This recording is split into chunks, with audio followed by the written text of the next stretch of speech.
संविधान निर्माता डॉक्टर भीमराव अंबेडकर की 135वीं जयंती पर जहां उनकी जन्मस्थली डॉक्टर अंबेडकर नगर महू में देश विदेश से आए अनुयायियों का तांता लगा रहा, तो वहीं ये आयोजन सियासी रंग में भी रंगा नजर आया। मुख्यमंत्री डॉक्टर मोहन यादव ने बाबा साहेब को नमन करते हुए उनके योगदान को याद किया और सामाजिक समरसता का संदेश दिया। साथ ही उन्होंने कांग्रेस पर निशाना साधते हुए कहा कि कांग्रेस को बाबा साहेब के प्रति अपने व्यवहार के लिए पश्चाताप करना चाहिए। उन्होंने आरोप लगाया कि कांग्रेस ने डॉक्टर अंबेडकर को लोकसभा चुनाव नहीं जीतने दिया और उनके कार्यों में बाधाएं डाली। हालांकि कांग्रेस ने इसे बाबा साहेब के नाम पर सियासी लाभ लेने की कोशिश करार दिया, तो वहीं बीजेपी ने दावा किया कि डॉक्टर भीमराव अंबेडकर के विचारों को जमीन पर उतारने का काम वास्तविक रूप से भाजपा सरकार ही कर रही है। महू में अंबेडकर जयंती पर भव्य आयोजन। सीएम डॉक्टर मोहन यादव ने दी बाबा साहेब को श्रद्धांजलि। सामाजिक समरसता का दिया संदेश। बीजेपी सरकार ने किया पंच तीर्थ का विकास। सीएम। महिलाओं को अधिकार दिलाना बाबा साहेब की सोच। सीएम। अंबेडकर के विचारों पर चल रही सरकार। सीएम। महिलाओं को 33% आरक्षण देना 21वीं सदी का बड़ा फैसला। सीएम। अम्बेडकर जी के उस पूरे जीवन के प्रत्येक क्षण में जिसमें उन्होंने भारत माता की आराधना करते हुए जिस प्रकार से पूरे समाज को आगे बढ़ने का रास्ता दिखाया, हम उनकी जयंती के अवसर पर उनको स्मरण करें। और कांग्रेस के लोगों से भी कहना चाहूंगा कि कांग्रेस पश्चाताप करे। कांग्रेस ने उनको लोकसभा में चुनाव लड़के जीतने नहीं जाने दिया। कांग्रेस ने कदम कदम पर बाबा साहब अम्बेडकर के साथ जो छल किया, बाबा साहब की आत्मा कभी कांग्रेस के लोगों को माफ नहीं करेगी। उधर कांग्रेस प्रदेश अध्यक्ष जीतू पटवारी ने भाजपा पर निशाना साधते हुए आरोप लगाया कि पार्टी अंबेडकर के नाम पर राजनीति कर रही है और संविधान से खिलवाड़ कर रही है। उन्होंने आरक्षण और सामाजिक न्याय के मुद्दों को लेकर भी सवाल उठाए। भारतीय जनता पार्टी बाबा साहब का नाम लेकर आयोजन तो करती है, पर ST/SC जो संविधान के मूल 2 पिलर है, उनके खिलाफ अत्याचार और अनाचार में मध्य प्रदेश नंबर 1 है। ये NCRB के आंकड़े के। अगर संविधान को आप चुनौती देते हो और फिर बाबा साहब की फोटो लगाते हो, तो बाबा साहब की फोटो के साथ दिखावा करते हो। बहरहाल डॉक्टर भीमराव अंबेडकर की जयंती के बहाने मध्य प्रदेश में दलित सियासत एक बार फिर केंद्र में आ गई। बाबा साहेब की विरासत और उनके विचार अब सिर्फ श्रद्धांजलि तक सीमित नहीं, बल्कि सियासी रणनीति का अहम हिस्सा बन चुके हैं। एक ओर भाजपा सरकार सामाजिक समरसता और योजनाओं के जरिए अपनी पकड़ मजबूत करने का दावा कर रही है, तो वहीं कांग्रेस सामाजिक न्याय और संविधान के मुद्दों को उठाकर उसे चुनौती दे रही है। ऐसे में आने वाले समय में ये सियासी टकराव और तेज होता हुआ दिखाई दे रहा है। Bureau report, INT 24।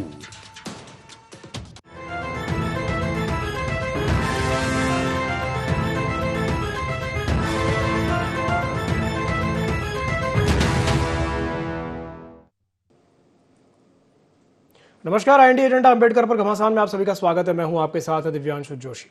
तो अंबेडकर जयंती के मौके पर महू में एक बड़ा कार्यक्रम हुआ, लेकिन सियासत भी खूब देखने को मिली। भारतीय जनता पार्टी और कांग्रेस दोनों ही एक दूसरे पर आरोप प्रत्यारोप लगाते नजर आए। भाजपा ने कहा कि भाई समरसता की बात कर रहे हैं, लेकिन कांग्रेस कह रही है कि सिर्फ राजनीतिक परिवेश और राजनीति को अपने हिसाब से उपयोग करने की बात हो रही है। आज इसी विषय को लेकर के हम चर्चा करेंगे, लेकिन चर्चा करने से पहले जान लेते हैं क्या है आज के एजेंडा पॉइंट्स। अंबेडकर जयंती पर हो रही सियासत के क्या है मायने? मध्य प्रदेश में क्या दलित वोट बैंक बन गया सबसे बड़ा फैक्टर? बीजेपी के विकास और समरसता के दावे में कितना दम? कांग्रेस क्यों लगा रही संविधान की भावना से खिलवाड़ के आरोप? तो चलिए इन्हीं पॉइंट्स को लेकर के चर्चा को विस्तार देते हैं। कुछ खास मेहमान हमारे साथ चर्चा में शामिल हो रहे हैं, आपका परिचय करा देते हैं। हमारे साथ चर्चा में जुड़ रही हैं हिमानी सिंह जी, प्रवक्ता है मध्य प्रदेश कांग्रेस की। हिमानी जी, बहुत बहुत स्वागत है आपका INT 24 में। हमारे साथ जुड़ रही हैं डॉक्टर वाणी अहलूवालिया, प्रवक्ता है मध्य प्रदेश भारतीय जनता पार्टी की। वाणी जी, आपका भी बहुत बहुत स्वागत है। और हमारे साथ जुड़ रहे हैं कन्हैया लोधी जी, वरिष्ठ पत्रकार हैं। कन्हैया जी, आपका भी बहुत बहुत स्वागत है INT 24 में। शुरुआत मैं हिमानी जी से ही कर लेता हूँ। हिमानी जी, भारतीय जनता पार्टी जो ये कह रही है कि भाई कांग्रेस ने उचित सम्मान नहीं दिया बाबा साहेब को, क्या कहेंगे इस पर? देखिए, जो भी मुख्यमंत्री का जो वक्तव्य था उसको मैं सिर्फ अपने मुंह मियां मिट्ठू और खुद ऐसी तारीफ करना कि कबूतर आंख बंद करने के बाद ही सोचे कि उसको कोई भी नहीं देख रहा है और वो जहां बैठा है वहां वो सबकी नजरों से छुपा हुआ है। इस तरह का एक कृत्य मानूंगी मैं कि उन्हें मालूम ही नहीं है कि वो जो बोल रहे हैं इसके अलावा भी जनता को और जानकारी है कि कब इनकी मातृ संस्था के द्वारा उनके बाबा साहब के पुतले जलाए गए। और जहां तक मैं बाबा साहब के बारे में जानती हूँ, क्योंकि वो इतने वृद्ध और विशाल व्यक्तित्व हैं कि उनके बारे में सब कुछ जानने का दम्भ तो कोई भी नहीं भर सकता। जितना कुछ भी हम उनके बारे में जानते हैं कि मूल रूप से कांग्रेसी विचारधारा के थे। संविधान सभा के अध्यक्ष के रूप में कांग्रेस ने उनका चयन किया था और जो बाबा साहब की जो विचारधारा थी वो ही कांग्रेस की मूल विचारधारा है। तो बाबा साहब और कांग्रेस कहीं भी एक दूसरे से अलग नहीं है। तो हम कोई मतलब हमें हमारे पास इतने महान लोग हैं कि हम उनके नाम को उनके जो उनके कर्म हैं उनका अनुसरण कर सकते हैं। हमें भारतीय जनता पार्टी की तरह महापुरुष चुराने नहीं पड़ते, चाहे सरदार पटेल हो, चाहे बाबा साहब हो, या और भी बहुत सारे हैं जिनके नाम के अपने इनकी मातृ संस्था के जो इनके पितृ पुरुष हैं उनके कृत्य ऐसे नहीं हैं जिनके बारे में ये इस तरह गुणगान कर सकें। तो ये सिर्फ महापुरुषों की चोरी करने का और उनके विचार। और जहां तक मैं बाबा साहब को जानती हूँ, उनका सामाजिक समरसता को लेकर ही जो उनकी विचारधारा थी उन्होंने पूरी तरह उसको संविधान में डालने की कोशिश की। और मध्य प्रदेश में वो सामाजिक समरसता, पूरे देश में ही कहीं नहीं, पर हम मध्य प्रदेश में बैठे हैं तो मध्य प्रदेश की बात करेंगे कि कहीं भी सामाजिक समरसता नहीं दिखाई देती। जिस तरह के अत्याचार इस दलितों के ऊपर, आदिवासियों के ऊपर हो रहे हैं, आज हमारे डिबेट के टॉपिक में आने चाहिए। वो केन बेतवा लिंक प्रोजेक्ट के जो प्रभावित लोग हैं, जो एसटी वर्ग से आते हैं, जो आज बाबा साहब के, अंबेडकर पर हमें उनके बारे में जरूर बात करनी चाहिए कि जिस तरह का प्रदर्शन वो कर रहे हैं उसे कोई भी व्यक्ति देखे तो उसकी आंखें भर आएंगी, जो सामान्य होगा। लेकिन जो कोई अहंकारी या अपने आप को क्या बोलेंगे उसको, जो ऑब्सेस्ड होगा अपने लिए, जो सिर्फ अपने अलावा किसी को नहीं देख पा रहा होगा, वो तारीफ करेगा कि उन्होंने बाबा साहब के लिए सब कुछ कर दिया। खुद आरोप लगा रहे हैं कि भ्रष्टाचार में उनके जो केन बेतवा लिंक प्रोजेक्ट के आदिवासी लोग हैं, जिनके बारे में बाबा साहब ने सोचा, जिनके बारे में उन्होंने संविधान में भरपूर उनको देने की कोशिश की, उन सभी चीजों से वो वंचित है। आज इस तरह के आंदोलन करने पड़ रहे हैं और सरकार उसके बारे में बिल्कुल बात नहीं कर रही। उनका जो मुआवजे की राशि थी वो भ्रष्टाचार की भेंट चढ़ गई है, लेकिन हम उसके बारे में बिल्कुल बात नहीं कर रहे हैं। हम कह रहे हैं हम बाबा साहब के जिस तरह के मध्य प्रदेश में अत्याचार होते हैं आदिवासियों के ऊपर और दलितों के ऊपर, वो अत्याचार वो भी नहीं थे जिनके बाद बाबा साहब को ये प्रेरणा मिली थी कि उन्हें आदिवासियों के लिए और एससी एसटी वर्ग के लिए जो नियम है, कानून है, वो बनाए जाने चाहिए। उससे भी कहीं आगे जाकर उनके मुंह में मूत्र विसर्जन करना, उन्हें मल अपशिष्ट खिलाना, उनको गाड़ियों से पकड़कर घसीटना, ये तो पहले भी नहीं हुआ करते थे जो आज हमारे मध्य प्रदेश में हो रहे हैं। तो इस तरह के जो झूठे दम्भ भरने की बात है उनकी पोल यहीं खुल जाती है। चलिए ठीक है हिमानी जी, आपकी ठीक है, सारी बातें अपनी जगह हैं, लेकिन ये जो महापुरुष चुराने वाली बात है ये थोड़ा हजम नहीं हो रही। महापुरुष तो सबके होते हैं, क्या बीजेपी और क्या कांग्रेस और क्या तीसरी पार्टी। आप कह रहे हैं कि महापुरुष चुरा लिए, ये थोड़ा समझ में नहीं आया। ये इसको थोड़ा सा और अच्छे से बताइए, महापुरुष चुरा कैसे लिए? समझाती, बिल्कुल बिल्कुल समझाती हूँ कि सरदार पटेल जो थे वो ये जो आरएसएस की नफरती विचारधारा के सख्त विरोधी थे। उन्होंने बैल लगाने का भी काम किया।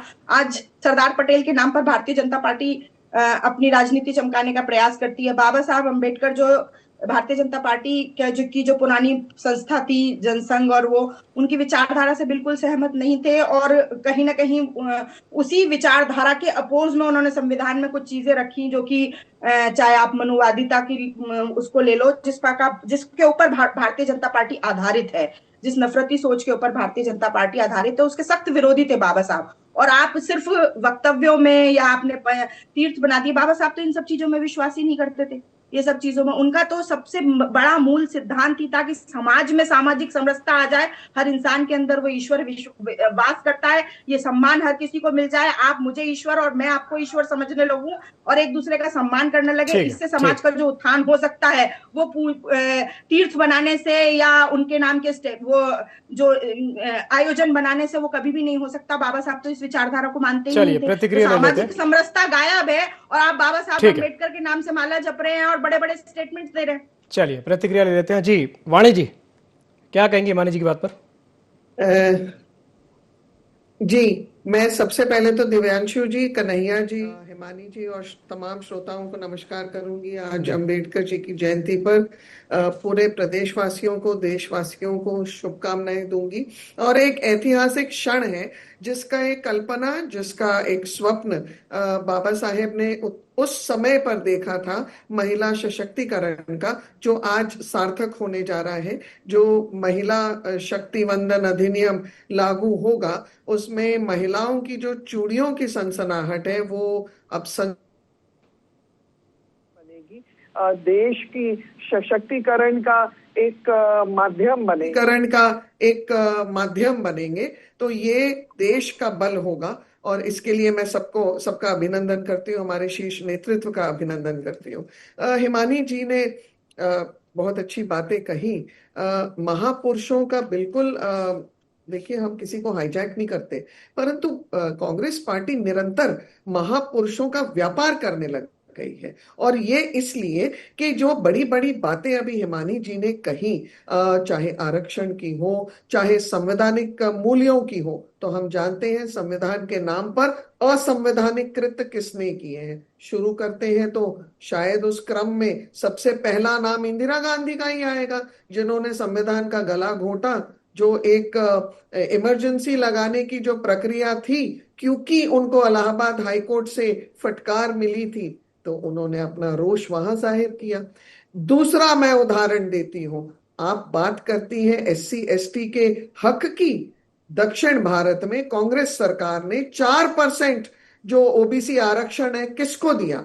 अल्पसंख्यक वर्ग को दिया। तुष्टीकरण का आधार लेकर आप निरंतर कार्य करते आए हैं, अपना कार्य सिद्ध करते आए हैं। पर भारतीय जनता पार्टी माननीय प्रधानमंत्री जी के नेतृत्व में ज्ञान की परिभाषा में काम कर रहे हैं। हम गरीब, युवा, अन्नदाता और नारी शक्ति, किसी को जाति धर्म के आधार पर हम उसका वर्गीकरण नहीं कर रहे। हम देश को बांटने की बात नहीं कर रहे। हम देश को किसी वर्ग या धर्म के आधार पर लाभकारी योजनाओं देने की बात नहीं कर रहे। हम बात कर रहे हैं उस शाह बानो की जिसकी बेइज्जती आपकी सरकार ने की थी, क्योंकि जब सुप्रीम कोर्ट ने उसको न्याय दिया तो आपके शीर्ष नेतृत्व ने उसे लेजिस्लेटिव माध्यम से उसको रिवर्स कर दिया। ये कौन सा न्याय है? आज मोदी जी ने सुनिश्चित किया है कि हर वो शाह बानो को ट्रिपल तलाक से मुक्ति मिलेगी। हर महिला को, किसी भी वर्ग की हो, किसी भी जाति की हो,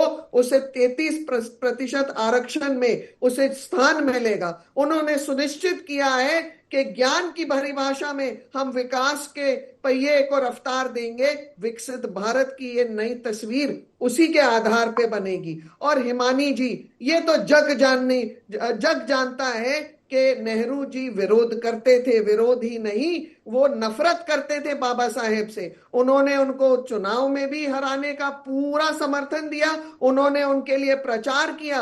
और आप जिन वरिष्ठ कांग्रेसी नेताओं के, जो आप कांग्रेसी कहते हैं, देश के वो वरिष्ठ नेता, उन्होंने भी कांग्रेस में नेहरू जी का समर्थन कई मुद्दों पर नहीं किया था, उन्होंने विरोध किया था। जी हाँ, विरोध किया था। थोड़ा आप पढ़ लीजिए, क्योंकि ये वो नाम है जिनके ऊपर आप उनके कंधे इस्तेमाल करके राजनीतिक हथियार बनाते हैं। ये वो मुद्दे हैं जिनके लिए आप राजनीतिक महत्वाकांक्षाओं को आप उजागर करते हैं। ये आपकी कमजोरी है। इसलिए आप जानते हैं कि शायद अब आने वाले समय में राहुल गांधी अपना 100वां मतलब अपना शतक मनाएंगे हार का। ये जनता जवाब दे रही है, क्योंकि जनता देश के हर कोने से आपको जवाब दे रही है। जनता जानती है आप क्या बोल रहे हैं, और जनता ये भी जानती है कि भारतीय जनता पार्टी की सरकारें क्या कर रही हैं। ठीक है वाणी जी। हिमानी जी, मैं आपके पास आऊंगा। पहले टिप्पणी छोटी सी कन्हैया जी से भी ले लेते हैं, उनको चर्चा में कर लेते हैं, फिर आपके पास आते हैं। जी कन्हैया जी, आपकी टिप्पणी। और एक सवाल तो मेरा आपसे ये भी रहेगा कि जो ये आरोप लगाए जा रहे हैं कि भाई संविधान की भावना के साथ भारतीय जनता पार्टी खिलवाड़ कर रही है, सहमत हैं आप इससे? नहीं, पहली बात तो ये कि क्लियर हो कि भाई संविधान की भावना मतलब कौन सी भावना से आप खिलवाड़ हो रहा है, कम से कम ये स्पेसिफिक क्लियर होना चाहिए।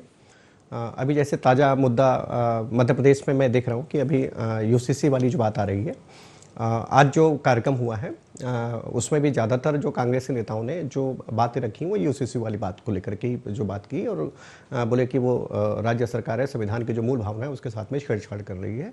तो मुझे लगता है कि कांग्रेस को ये सब चीज़ों को थोड़ा सा मतलब और ज़्यादा गहराई से विश्लेषण करने की आवश्यकता है, क्योंकि यूसीसी की भावना ये कोई आज की भावना नहीं है, बल्कि ये तो संविधान की भावना, और संविधान के जो निर्माता हैं वो अम्बेडकर है, जैसा कि हम लोग सभी जानते हैं, ये कोई बताने वाली बात भी नहीं है।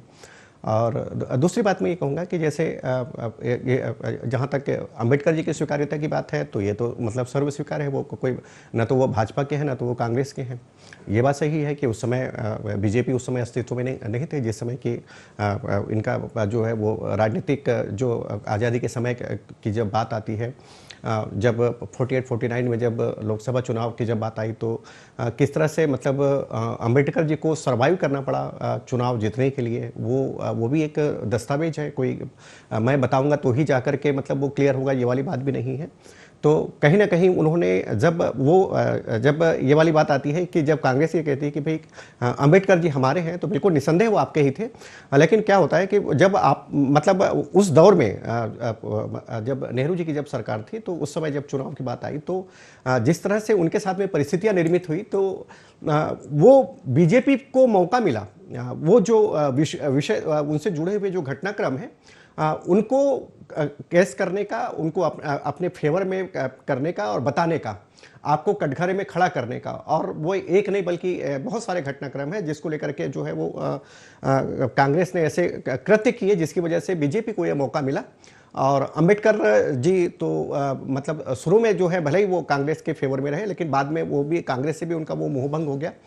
नेहरू जी के साथ में उनका जो अलगाव की स्थिति थी, मतलब उनका जो मतैक्य था, वो कोई ये मैं बताऊंगा वाली बात नहीं है, वो सभी जानते हैं, है ना। दूसरी बात मैं ये कहूँगा कि ये अब अंबेडकर के विचारों की जो स्वीकार्यता है वो धीरे धीरे तो वैसे ही पूरे देश भर में फैली हुई है। और राज्य सरकार ने, मैंने देखा कि मतलब पिछली बार जो निर्णय किया था, तो मतलब पूरा एक सप्ताह का कार्यक्रम चलाया।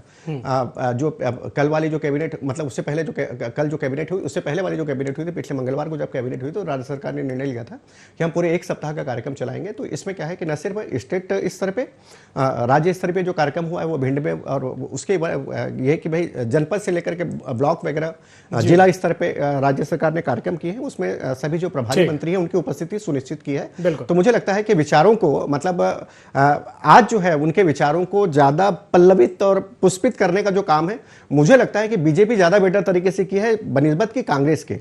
ये तथ्य को जो है, ये तथ्य है और इसको कांग्रेस को स्वीकार करना बात पे हमारी दोनों ही पैनलिस्ट कुछ कहना चाह रही हैं। पहले हिमानी जी के पास जाते हैं। जी मैं आपके पास आता हूं, वाणी जी, हिमानी जी भी कुछ कहना चाह रही है, उनसे ले लेते हैं टिप्पणी, फिर आपके पास आता हूं। जी हिमानी जी।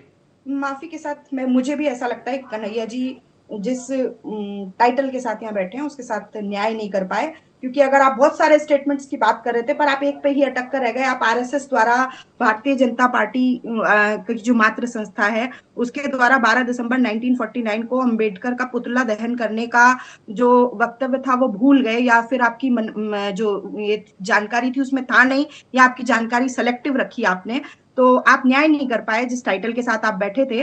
तो आपके लगने या न लगने से कुछ नहीं होता। मैं ये बोलती हूँ कि भारतीय जनता पार्टी जिस तरह से चुनाव जीतने के लिए, कई बार भारतीय जनता पार्टी के प्रवक्ता जो है खुलेआम बोलते हैं कि हम हर स्थिति में चुनाव जीतने के पर अपना फोकस रखते हैं, और जिस तरह की गतिविधियां चल रही है, अगर आपको ऐसा लगता है कि उसमें कहीं भी संविधान विरोधी चीजें नहीं है, चाहे वो हॉर्स ट्रेडिंग को लेकर हो, चाहे राज्यसभा चुनाव से पहले, लोकसभा चुनाव से पहले, विधानसभा चुनाव से पहले जिस तरह से लोग ईडी सीबीआई की कार्रवाई या फिर अंदरूनी उसके बाद दल बदल करते हैं, और जनता की भावनाएं जो जनमत होता है उसके साथ खिलवाड़ होता है, सबसे पहली मूल भावना ये। अगर आपको नहीं लगता कि मध्य प्रदेश में या देश में दलितों के साथ, आदिवासियों के साथ कहीं अत्याचार हो रहा है, तो मुझे आपकी सोच से कोई फर्क नहीं पड़ता। जो आपको लगता है उससे मुझे कोई फर्क नहीं पड़ता, पर मैं ऐसा मानती हूं कि मेरी कांग्रेस की और बाबा साहब की जो विचारधारा है वो सामाजिक समरसता, सामाजिक समानता को है, और आज हम उससे कोसों दूर हैं, बहुत ज्यादा पीछे हैं। और ऐसे कई जगह पर हम नेशनल न्यूज में हाईलाइट मध्य प्रदेश को बना चुके हैं, जो ऐसी चीजें थी, चाहे वो 10-10 फीट आदिवासियों को जमीन के नीचे गाड़ने की बात हो, गाड़ियों से घसीटने की बात हो, उनके मुंह में मूत्र विसर्जन करने की बात हो, तो आपको क्या लगता है उससे मुझे फिर कोई फर्क नहीं पड़ता। चलिए कन्हैया जी से मैं आपकी बात पर टिप्पणी लूंगा, लेकिन उससे पहले वाणी जी कुछ कहना चाह रही हैं। जी वाणी जी। कन्हैया जी ने दो बहुत अहम मुद्दे छेड़े हैं।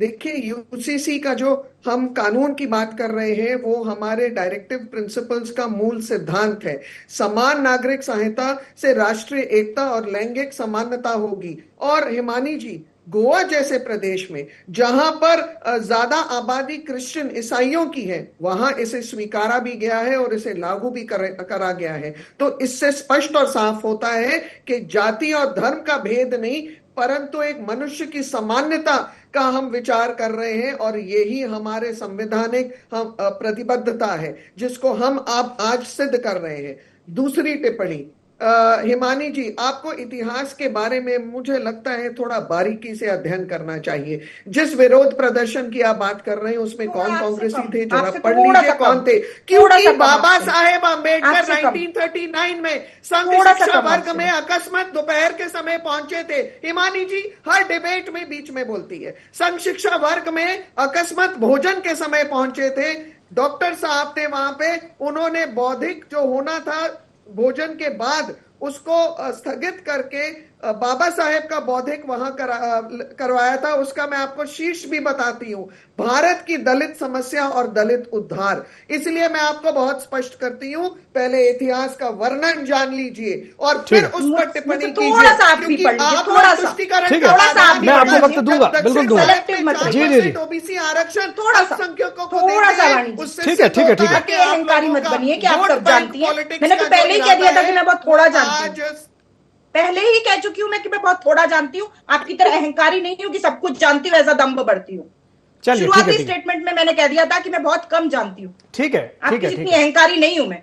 चलिए कन्हैया जी से टिप्पणी लेते हैं। कन्हैया जी को लेकर के कुछ कहा था हिमानी जी ने। जी कन्हैया जी। मेरा हिमानी जी, मेरा किसी कांग्रेस पे आक्षेप लगाना मेरा भाव नहीं है।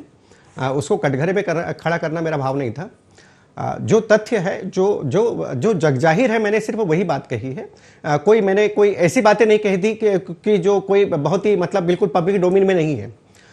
मेरा कहने का आशय सिर्फ इतना सा है कि लंबे समय तक देश में जो है वो कांग्रेस का शासन रहा है। हिमानी जी, इस चीज को आप स्वीकार करेंगी, तो कांग्रेस के पास में ज्यादा मौके थे अंबेडकर जी के व्यक्तित्व को और उनके विचारों को और उनसे जुड़े हुए स्मृतियों को, उनसे जुड़े हुए स्थानों को, उनको ज्यादा तरीके से उनको डेवलप करने का।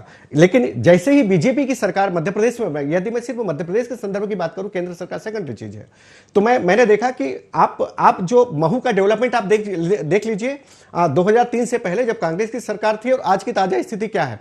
मध्य प्रदेश सरकार ने क्या क्या नहीं किया। इवन है कि वह मुंबई में जो अंबेडकर से जो जुड़े हुए जो स्मारक है उसको लेकर के मध्य प्रदेश सरकार या केंद्र सरकार ने क्या किया। लंदन में जो जुड़े हुए जो अंबेडकर से जुड़े हुए जो जहां पर कि वो रहे, उनके लिए केंद्र सरकार मध्य प्रदेश सरकार ने क्या किया।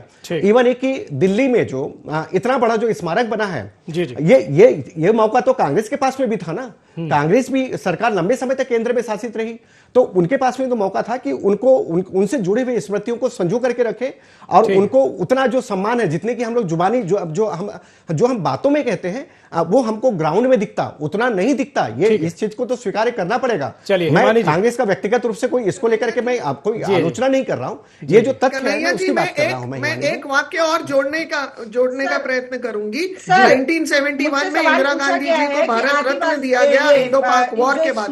बाबा साहेब को कब किसने दिया? मैं शुरुआत में ही बोल चुकी हूँ कि बाबा साहब अम्बेडकर हो या महात्मा गांधी हो, इनको किसी स्मारक की या किसी के मोहताज नहीं है। ये इनकी विचारधारा ऐसी है कि पीढ़ियों तक, सदियों तक इनको हम अपने अंदर उनके विचारोों के रूप में जीवित रख सकते हैं, और वो ज्यादा इनके लिए सच्ची श्रद्धांजलि होगी। मैं बिल्कुल इस बात का, आप कह रहे हैं कि आपको मानना होगा, मैं नहीं मान रही। आदिवासियों को पट्टे देने का काम कांग्रेस सरकार ने किया, आरक्षण को पूरी तरह लागू करने का काम कांग्रेस की सरकार ने किया।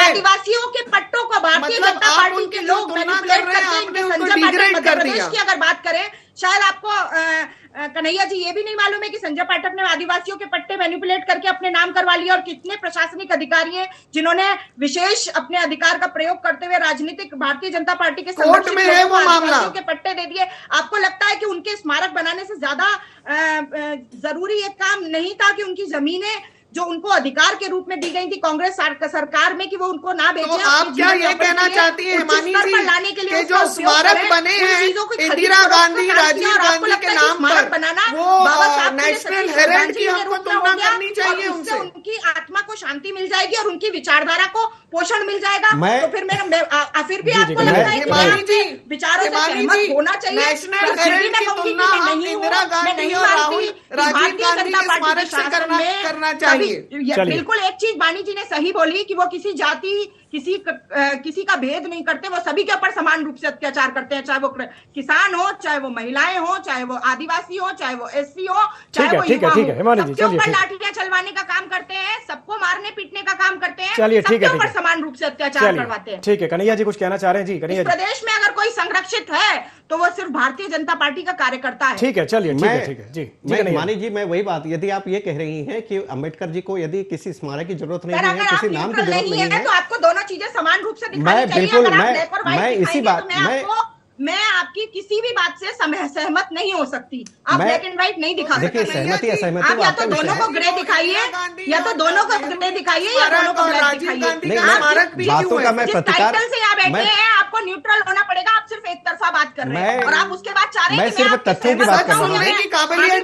आपने एक सेंटेंस कहा, आपने एक सेंटेंस कहा ना कि आपके वंदन अधिनियम की सशक्तिकरण की मुझे ऐसी जरूरत नहीं है। मैं इतनी सशक्त हूँ कि मैं होना अपने भी विचार चाहिए। रख सकती हूँ। मैं नहीं हूँ आपसे सहमत। होना भी चाहिए। ठीक, मेरा सिर्फ इतना कहना था, मेरा सिर्फ इतना कहना है कि यदि अंबेडकर जी को किसी स्मारक की आवश्यकता नहीं है तो ऐसा क्यों हुआ कि आजादी के बाद में हमने जितने भी हमारी जो राष्ट्रीय धरोहर है जो भी है वो सब ज्यादा का ज्यादा, आप संजय पाठक यहाँ पे समय कम हो रहा है, आप सिर्फ अभी अंबेडकर जी हमारे सब्जेक्ट है, अंबेडकर जी पे हम लोग डिबेट कर रहे थे। मैं सिर्फ इतना कहूंगा कि सारा का सारा जितना भी नामकरण है वो गांधी और नेहरू परिवार तक क्यों सीमित होकर के रह गया? ये सवाल है, ये सवाल हमेशा रहेगा, सवाल है और ये सवाल रहेगा। नाम बदलने से दलितों फिर अंबेडकर जी की जरूरत नहीं है, उनके लिए नामकरण की आवश्यकता नहीं है। चलिए, गांधी नेहरू परिवार के लिए हमारे पास उतना ही है। आप समरसता की बात ही नहीं कर पा रहे हैं। ठीक है, चलिए हिमानी जी डिस्कस कर रही हैं। चलिए ठीक है, चलिए ठीक है। बाबा साहब अम्बेडकर के विचारों को अपनाने की आवश्यकता है, ये बहुत ज्यादा जरूरी है। बहुत बहुत धन्यवाद आप तीनों मेहमानों का हमारे साथ जुड़ने के लिए, चर्चा में शामिल होने के लिए। तो समय की बाध्यता के चलते इस चर्चा को समाप्त करना पड़ेगा। खबरों का सिलसिला लगातार जारी है। बने रहिए ID24 के साथ। नमस्कार।